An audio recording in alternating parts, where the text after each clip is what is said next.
सुप्रभातम सुप्रभातम सुप्रभातम। आज की ताजा खबर में आप सभी का स्वागत है। वर्ल्ड इकोनॉमी के साथ ही इस एपिसोड की शुरुआत आज हम यहाँ पे करने वाले हैं। वर्ल्ड इकोनॉमी में पहले क्रूड ऑयल के बारे में थोड़ी सी बातें करते हैं दोस्तों। क्रूड ऑयल की अगर हम बात यहाँ पे करेंगे तो प्राइसेस जो है वो $70 पर बैरल के नीचे जा चुके हैं। रीजंस क्या बताए जा रहे हैं?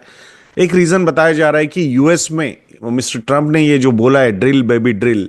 इसका मतलब वहां पे प्रोडक्शन, ऑयल का प्रोडक्शन काफी ज्यादा होने वाला है। वहां पे जो स्टॉक्स है, ओवरऑल स्टॉक है क्रूड ऑयल का, वो भी बढ़ने वाला है। And plus the most important reason जो हमें लगता है वो ये है कि जिस तरीके से अभी बातें चल रही है, mister Zelensky will approve the peace deal and obviously वहां पे कुछ निगोसिएशंस होंगे, but ultimately war will end hopefully in some near future, ऐसा लग रहा है अभी। उसका भी एक नतीजा ये हो सकता है कि अगर वो होता है तो definitely I think Russia will strike important deals with the world. And वहां से अगर सप्लाई फिर से एक बार थोड़ा सा नॉर्मलाइज और ज्यादा हो जाता है तो डेफिनेटली उसके वो भी एक रीजन है यहाँ पे क्रूड ऑयल प्राइस नीचे जाने का। एक चीज अच्छी ये है कि इंडिया के लिए क्रूड ऑयल प्राइसेस नीचे जाना ये बहुत पॉजिटिव न्यूज हो सकती है। हमारा इंपोर्ट बिल अगर वहां से कंट्रोल में आता है तो करंट अकाउंट डेफिसिट भी वहां से कंट्रोल में लगेगा। तो I think all those things will play out really well for us and that's why crude oil prices नीचे जाना ये इंडिया के लिए काफी ज्यादा पॉजिटिव है। अब दूसरी जो न्यूज है यूएस से है, वो है टैरिफ्स की। टैरिफ की अगर हम बात करते हैं, पहला कि ये जो मेक्सिको और कनाडा पे जो टैरिफ्स लगाए गए हैं वहां पे शायद फिर से कुछ निगोसिएशंस चल रहे हैं, ऐसी न्यूज आई है। And that's why markets have reacted positively, specifically Dow Jones, S and P 500 या नैस्डैक की अगर हम बात करते हैं तो वहां पे थोड़ा बहुत पॉजिटिविटी नजर आया, क्योंकि कल जब ये न्यूज आई थी उसका नतीजा बहुत निगेटिव था। Dow Jones went down by 1.55%, S and P 500 went down by 1.22%, Nasdaq also 0.35% तक नीचे गया था।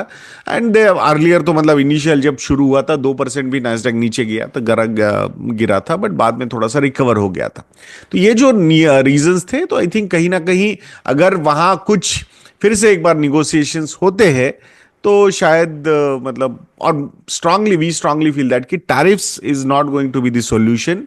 हाँ, वहां पे डील्स ये हो सकते हैं कि भाई कुछ तुम कम करो, कुछ हम कम करेंगे, उस तरीके से ये टिपिकल मिडिल लाइन वहां से ड्रॉ की जाएगी।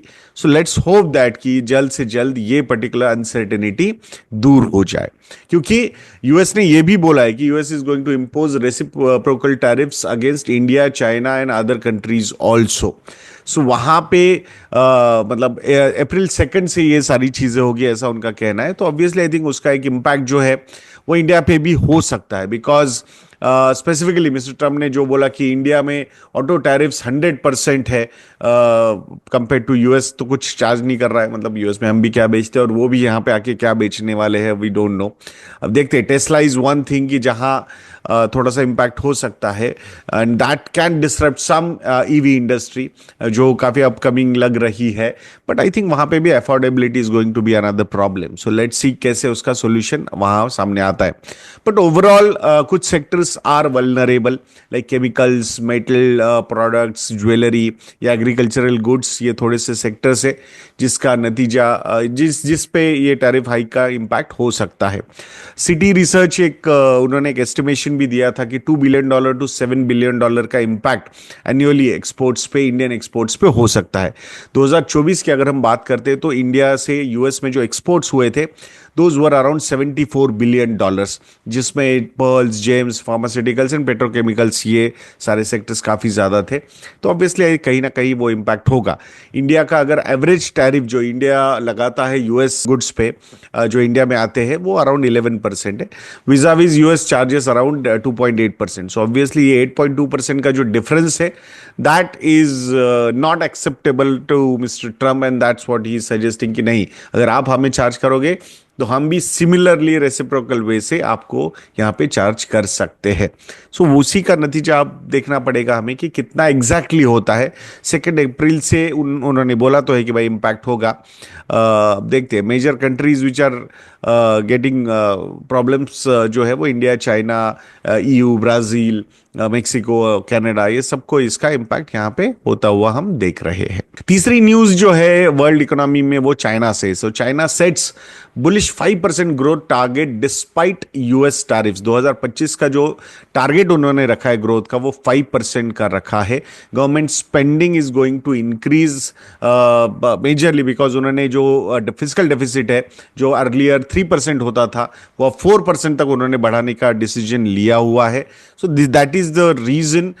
मतलब टिपिकल स्टिमुलस गवर्नमेंट यहां पे दे रहा है and they are banking on the growth. Exactly कितना होता है, कैसे होता है, ये देखना इंपॉर्टेंट रहेगा। बट थोड़ी सी प्रोएक्टिव फिजिकल पॉलिसीज ली जा रही है गवर्नमेंट की तरफ से, चाइनीज गवर्नमेंट की तरफ से, majorly to boost the growth.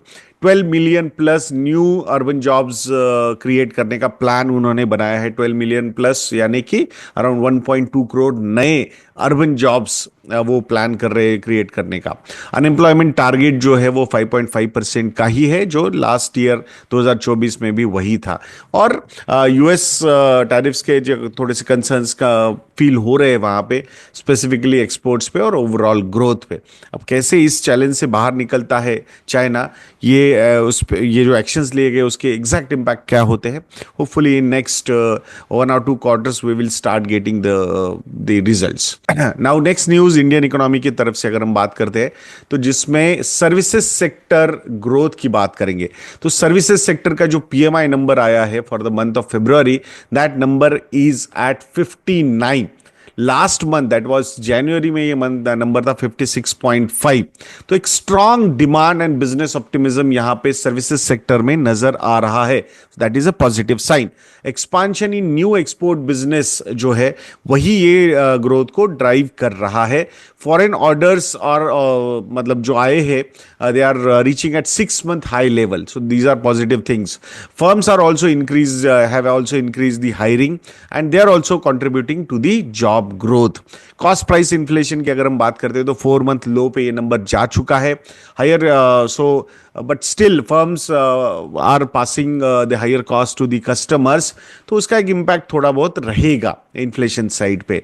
Overall RBI के टारगेट रेंज में ही इन्फ्लेशन नंबर नजर आ रहा है which is 2 to 6%, but I think 4% या फिर उससे नीचे के नंबर पे आरबीआई थोड़ा सा ज्यादा कंफर्टेबल है। ऑलरेडी हमने एक रेट कट देख चुके हैं, हम 6.2% पे रेपो रेट अभी चल रहा है। Further rate cuts are expected. Composite PMI number की अगर हम बात करते हैं, यानी कि मैन्युफैक्चरिंग और सर्विसेज पीएमआई को अगर हम ऐड करेंगे, so that particular number was at for the last month was at 58.8। उसके पहले मंथ में ये नंबर था 57.7। सो डेफिनेटली नंबर इंप्रूव हुआ है, but I think services sector is contributing to this growth.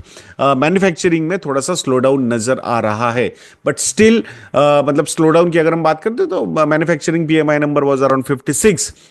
50 के ऊपर है ये, तो 50 के ऊपर अगर ये नंबर आता है तो it means there is an expansion. 50 के नीचे अगर ये नंबर आता है so it means there is contraction. So developed world में, वेस्टर्न वर्ल्ड में अगर हम देख रहे हैं तो वहां पे अच्छे खासे ये नंबर 50 या 50 के नीचे है, या फिर अगर 50 के ऊपर भी है ना तो बहुत ही स्लाइटली ऊपर है। तो उसके कंपैरिजन में I think our economy is doing really well.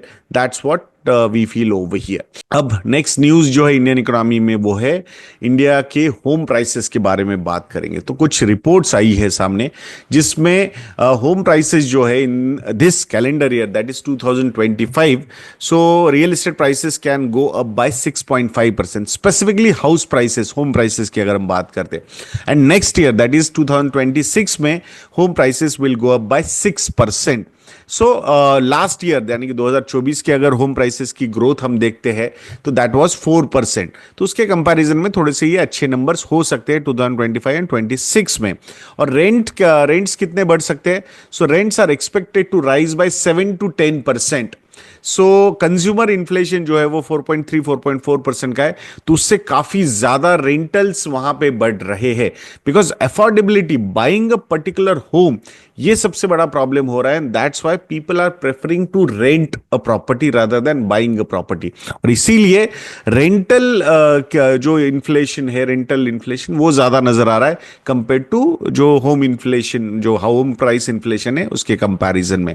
Biggest price increases are expected in Delhi and Mumbai, between 5.8% to 8.5%। Bengaluru and Chennai में ये जो ग्रोथ है होम प्राइसेस की वो एक्सपेक्टेड है 5% टू 7.3%। अब अफोर्डेबल हाउसिंग की अगर हम बात करते हैं तो वहां पे काफी कंसर्न्स नजर आ रहे हैं। इकोनॉमिक ग्रोथ तो हमें दिख रही है but it is not translating in higher incomes, और यही वो चीज रीजन है कि जहां से अफोर्डेबिलिटी लोगों को नजर नहीं आ रही है। फर्स्ट टाइम बायर्स जो है वो स्पेसिफिकली डिफिकल्टी फेस कर रहे हैं, और उसी का नतीजा ये है कि they are it is leading to increase preference for renting. Government intervention needed to boost affordable housing supply. So I think price control पे ही गवर्नमेंट को कुछ मेजर्स शायद यहाँ पे लेने पड़ सकते हैं।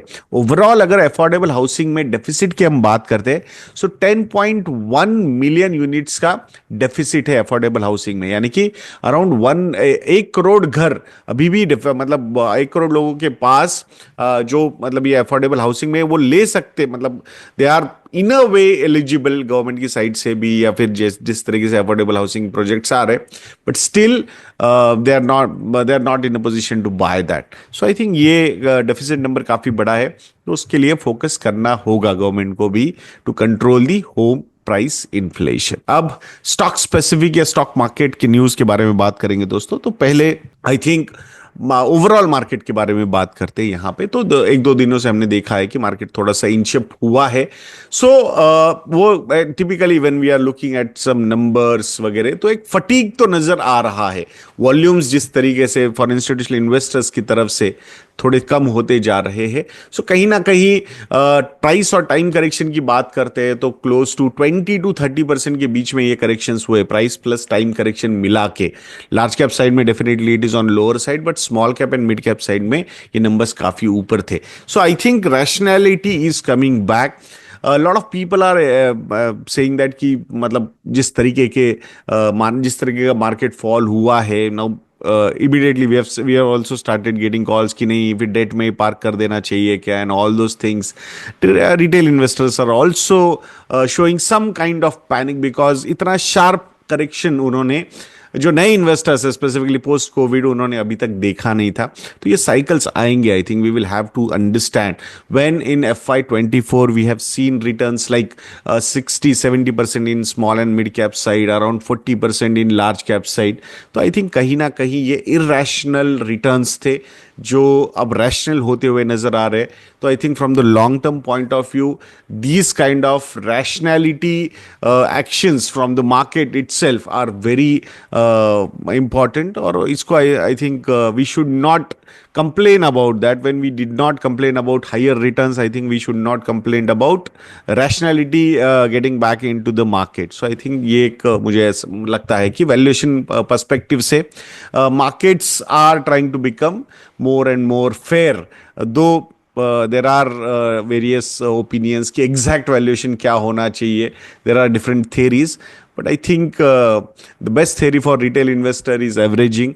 कि if you believe in your economic growth, if you believe in retail controlled retail inflation, और 10 to 12% का अगर आपको लगता है नॉमिनल जीडीपी ग्रोथ है, तो आई थिंक उसके ऊपर 100-200 बेसिस पॉइंट्स का अर्निंग्स ग्रोथ आने में कोई प्रॉब्लम होना नहीं चाहिए, and that is what you should expect from equity asset class. अब स्टॉक स्पेसिफिक न्यूज में इंडिविजुअल स्टॉक्स में आईआरएफसी के बारे में बात करेंगे। IRFC has become India's third largest government NBFC, जो रेवेन्यू है 26,600 करोड़ रुपीस का रहा। मार्केट कैप जो है वो 2 लाख करोड़ के ऊपर है। एयूएम जो है assets under management for the company 4.61 lakh crore rupees. So balance sheet की अगर टोटल हम बात करते हैं as of December 2024, the balance sheet is at 4.81 lakh crore rupees. I think 2021 में ये पर्टिकुलर कंपनी लिस्ट हुई थी, और उसके बाद काफी फेनोमिनल रिजल्ट रिटर्न्स रहे हैं कंपनी की तरफ से। थोड़ा सा पीएसयू का भी यूफोरिया यहाँ पे प्ले आउट हुआ है। रेलवे रिलेटेड सेक्टर्स में ही एक्सपांशन की और ज़्यादा फोकस कंपनी कर रही है, power, mining, telecom, hospitality, metro projects, port rail connectivity, renewable energy, इस पे भी थोड़ा बहुत एक्सपांशन कंपनी देख रही है। Funding 7,500 crore rupees loan for NTPC renewable energy limited also. So थोड़ा बहुत diversification apart from railway related sector यहाँ पे कंपनी देख रही है, ऐसा यहाँ पे नजर आ रहा है। नेक्स्ट न्यूज जो है वो जाइडस लाइफ साइंसेस के बारे में है। उन्होंने एक ड्रग इंट्रोड्यूस किया है, safer alternative for transplant patients. और जो ट्रांसप्लांट पेशेंट्स में जो अभी जो ड्रग्स अवेलेबल है उसकी जो कॉस्ट है that is close to 5 lakh rupees और समथिंग लाइक दैट। उसके कंपैरिजन में ऑलमोस्ट 91% लेसर प्राइस पे ये ड्रग आ सकता है, and it will make the treatment more and more affordable. तो ये काफ़ी पॉजिटिव न्यूज़ है, specifically bone marrow and kidney transplants में with fewer side effects this particular drug is going to be used. So ANVIMO ये drug इन्होंने introduce किया है। सो इसके लिए काफ़ी पॉजिटिव रेस्पॉन्स मार्केट ने भी दिया है और फीडबैक्स भी काफ़ी पॉजिटिव यहाँ पे आते हुए दिख रहे हैं। गैलेक्सी सर्फेक्टेंट्स के बारे में बात करेंगे। They are trying to expand their global presence. So कुछ स्ट्रेटेजिक कोलैबोरेशंस वो overseas for an overseas plan they are having, and it will provide engineering, procurement and construction services. Financial details अभी तक सामने नहीं आए due to confidentiality, because listed companies में थोड़ा सा मतलब डेटा शेयरिंग पे मतलब that particular disclosure should happen on exchanges only. So I think इसीलिए, बट कुछ उड़ती उड़ती खबरें तो न्यूज़ रिपोर्ट्स में आती हुई दिख रही है। अब इंडियन रेलवेज के बारे में बात करेंगे। Indian railways container cargo growth जो है वो थोड़ी सी स्लो डाउन हो रही है। मेजर रीजन क्या है? Major reason I think ports and roads. So अच्छे रोड्स बनना और पोर्ट्स बनना, तो इसकी वजह से भी ये जो ओवरऑल यातायात है रेलवेज में वो थोड़ी सी स्लो डाउन यहाँ पे होती हुई दिख रही है। या ओवरऑल नंबर्स 4.1% से ईयर ऑन ईयर यहाँ पे ग्रो हुए हैं। 80.6 million tons of container cargo FY25 में इंडियन रेलवे ने यहाँ पे हैंडल किया है। एक्जिम का export import container volume growth जो है वो काफ़ी वीक रही है, between 0 to 2% year on year. February में मंथ में फेब्रुआरी 2025 में cargo handled around 7.11 million tons which was flat year on year but 12% lower month on month. So इसके मतलब ये जो वॉल्यूम ग्रोथ नीचे हुई है रेलवे की तरफ से, उसका पीछे का सबसे बड़ा रीजन है कि पोर्ट्स में काफ़ी अच्छी वॉल्यूम ग्रोथ देखी गई है। 9% की year on year. So I think majorly जो मार्केट शेयर लूज कर रहा है रेलवे, तो it is towards ports and roads. So Adani ports rail volume fell by 6% year on year. It was first decline in 18 months अगर हम वैसे यहाँ पे देखते हैं तो। कैसा लगा आज का एपिसोड, ये कमेंट सेक्शन में लिखना बिल्कुल मत भूलिएगा दोस्तों। और ऐसे वीडियोस के लिए चैनल पे बने रहिए, वीडियो को लाइक करना, शेयर करना और चैनल को सब्सक्राइब करना बिल्कुल मत भूलना। नेक्स्ट वीडियो में मिलते हैं। जय हिंद।